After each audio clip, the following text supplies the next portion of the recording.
por não ter adquirido o transmissor da TDT, não poderá assistir este filme. Espera, eu trouxe!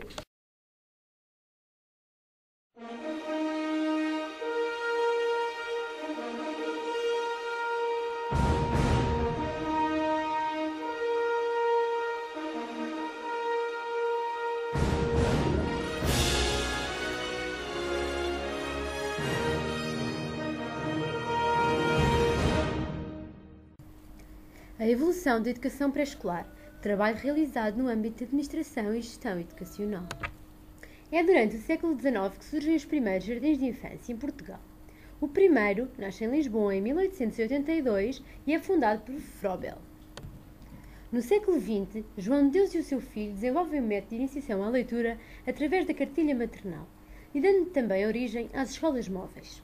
Também eles são fundadores de uma rede privada de jardins de infância que existem até hoje. Nas datas compreendidas entre 1910 e 1996, surge em Portugal o ensino infantil oficial, com idades compreendidas entre os 4 e os 7 anos de ambos os sexos. Neste período de tempo, dá-se uma grande formação de professores especializados em educação infantil, sendo a principal responsável a pedagoga e inspetora de classes Irene Lisboa. Em 1926, com o aparecimento de Oliveira Salazar e do seu regime de ditadura, a educação de infância oficial é extinta, dando às mulheres e mães de família a responsabilidade na educação das crianças.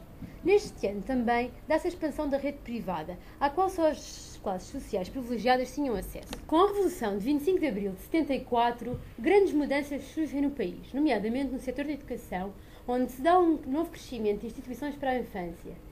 As mulheres passam a ter um papel mais ativo na sociedade e daí a necessidade de haver mais instituições de guarda para as crianças. Em 1975, há uma grande expressão dos serviços de educação infantil, havendo por isso necessidade de haver uma coordenação de esforços que leva a que, em 1977, se cria a Lei 5 de 77, que diz respeito ao sistema público de educação pré-escolar. A promulgação dos Estatutos dos Jardins de Infância dá-se em 1979. Embora a importância da educação de infância não fosse ainda reconhecida no panorama nacional. Dá-se, por isso, um desenvolvimento da educação de infância, especialmente no setor privado.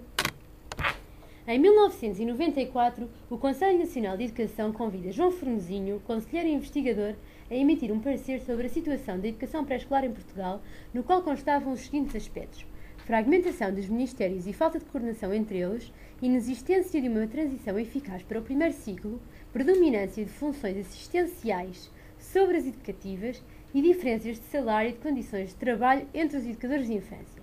O Estado deveria, então, apoiar financeiramente a educação pré-escolar, bem como desempenhar um papel mais ativo no processo de desenvolvimento do sistema. Decorreu ao mês de maio de 1996 e o Governo apresenta à Assembleia da República a proposta de um pacto educativo onde a educação é tida como responsabilidade coletiva e onde se apela a uma maior participação de todos os parceiros e forças sociais no processo de decisão e na implementação das políticas educativas. Em 1996 foi elaborado por João Formosinho e Teresa Vasconcelos um relatório estratégico para o desenvolvimento e expansão da educação pré-escolar, a partir do qual foi então criado pelo Ministério da Educação um plano de expansão e desenvolvimento da educação pré-escolar em Portugal, do qual resultou no ano seguinte a Lei Quadro 5/97 para a educação pré-escolar. Esta traçava objetivos não apenas ligados ao desenvolvimento socioemocional, mas também intelectuais, nomeadamente a educação para a cidadania, correção de assimetrias sociais e a igualização de oportunidades.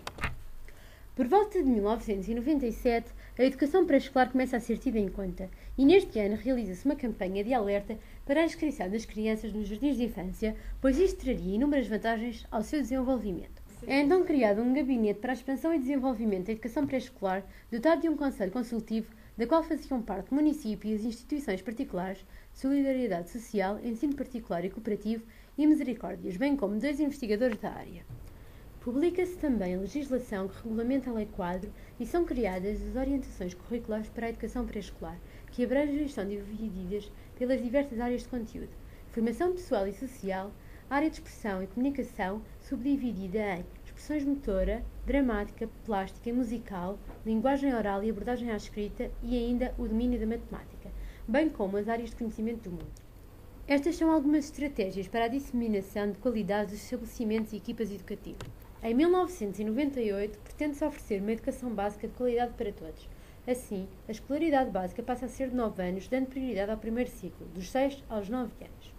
Existe ainda a intenção de fazer da educação pré-escolar a primeira etapa da educação básica, comum a todas as crianças, meio de socialização, com códigos de relação e regras da vida comunitária.